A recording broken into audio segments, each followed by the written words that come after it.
और अब आज के दिन की सबसे विशेष बात, आज फाल्गुन शुक्ल पक्ष की उदया तिथि नवमी और दिन मंगलवार है। नवमी तिथि आज सुबह 10:08 तक रहेगी।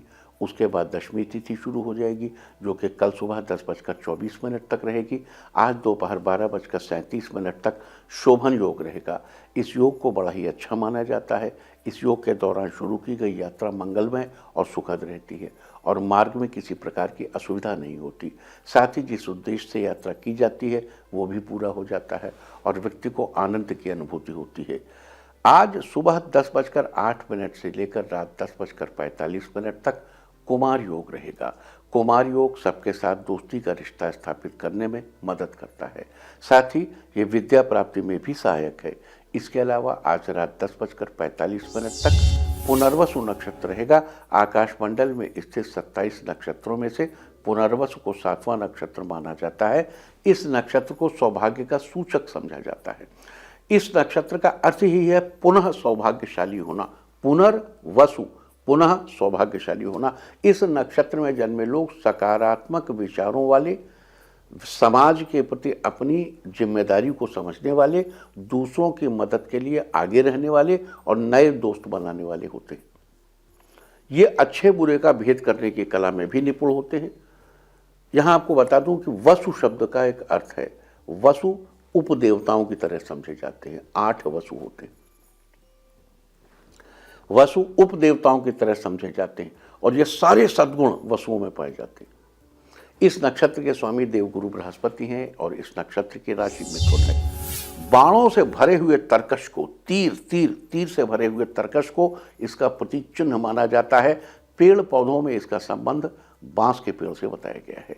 लिहाजा जिन लोगों का जन्म पुनर्वसु नक्षत्र में हुआ हो उन लोगों को आज पुनर्वसु नक्षत्र के दौरान बांस के पेड़ की पूजा करनी चाहिए और उसे नमस्कार करना चाहिए। साथ ही आपको इस बात का ध्यान रखना चाहिए कि आज बांस को किसी प्रकार का नुकसान न पहुंचाएं और न ही उससे बनी किसी वस्तु को उपयोग में लाएं। तो ये थी चर्चा आज शोभन योग, कुमार योग और पुनर्वसु नक्षत्र की। और अब हम बात करेंगे आज के दिन किए जाने वाले खास उपायों की,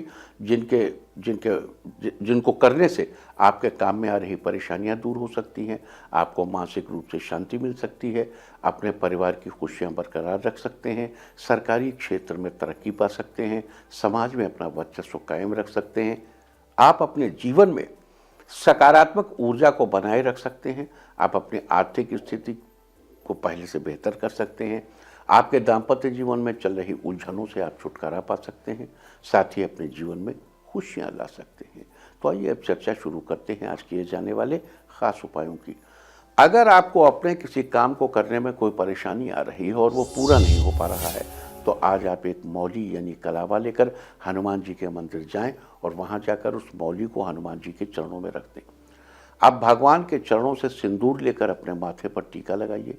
इसके बाद वहां रखी मौली में से एक लंबा सा धागा निकालकर अपने हाथ की कलाई में बांध लें और बाकी बची हुई मौली को वहीं मंदिर में ही रखा रहने दें।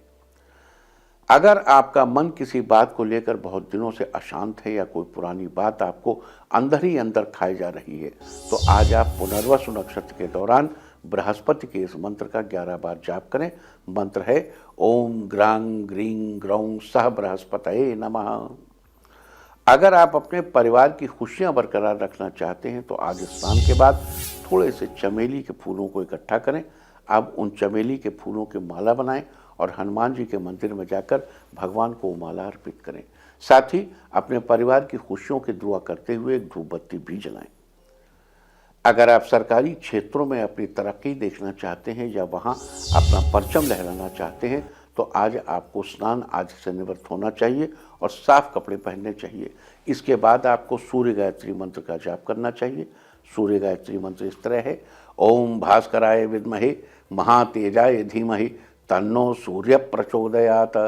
ओम भास्कराय विद्महे महादेवाय धीमहि महातेजाय धीमहि। ओम भास्कराय विद्महे महातेजाय धीमहि तन्नो सूर्य प्रचोदयात।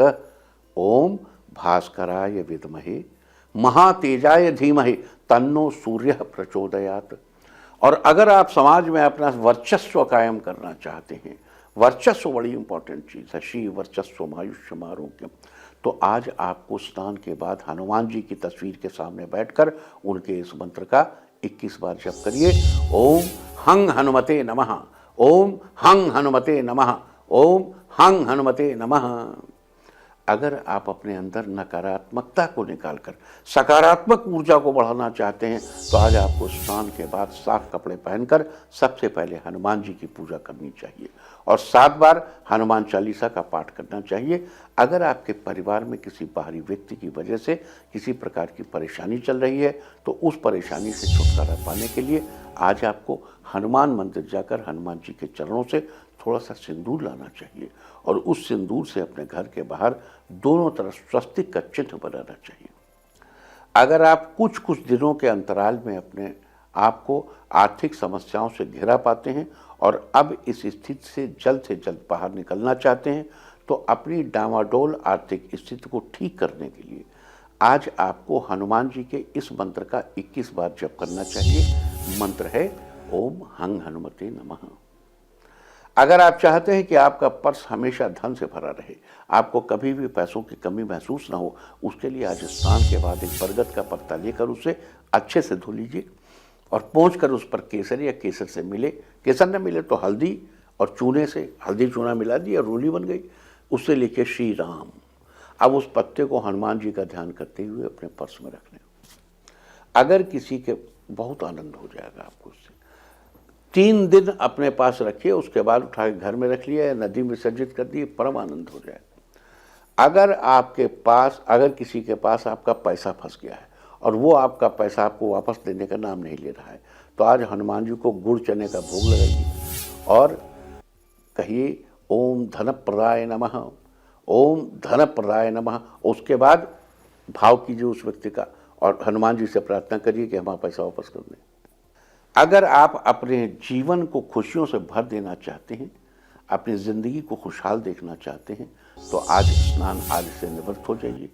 इसके बाद किसी लाल फूल के पौधे के पास जाइए और उसमें एक लोटा जल चढ़ाइए, साथ ही उस पौधे के तने को छूकर उसका आशीर्वाद लीजिए। ये थी चर्चा आज शोभन योग, कुमार योग और पुनर्वस नक्षत्र के बारे में। आज के दिन आपको विभिन्न शुभ फलों की प्राप्ति के लिए कौन से उपाय करने चाहिए, आज हमने इसकी चर्चा की है। उम्मीद है कि आप इन उपायों को अपनाकर फायदा जरूर उठाएंगे। इसके अलावा आज रात 10:45 से शुरू होकर कल रात 11:12 तक पुष्य योग भी बन रहा, पुष्य नक्षत्र भी है। साफ कर दूं कि पुष्य नक्षत्र के संयोग से ये योग बनता है। बता दूं कि रविवार के दिन पुष्य नक्षत्र पड़ जाए तो रवि पुष्य, गुरुवार को पुष्य नक्षत्र पड़ जाए तो गुरु पुष्य योग बनता है और शुक्रवार को हो तो शुक्र पुष्य उत्पात योग बनता है। उत्पात योग के दौरान कोई भी नया कार्य शुरू करने से उसमें सफलता नहीं मिलती। जानकारी के लिए बता दूं कि आज रात 10:45 से पुष्य नक्षत्र शुरू हो जाएगा। आपको इसका ख्याल रखना। अब आप बड़ी आसानी से इंडिया टीवी देख सकते हैं और इसके लिए आपको इंडिया टीवी ऐप डाउनलोड करना होगा। प्ले स्टोर या ऐप स्टोर में जाएं, इंडिया टीवी ऐप सर्च करें और इसे डाउनलोड करें। इंडिया टीवी हर जगह हर वक्त।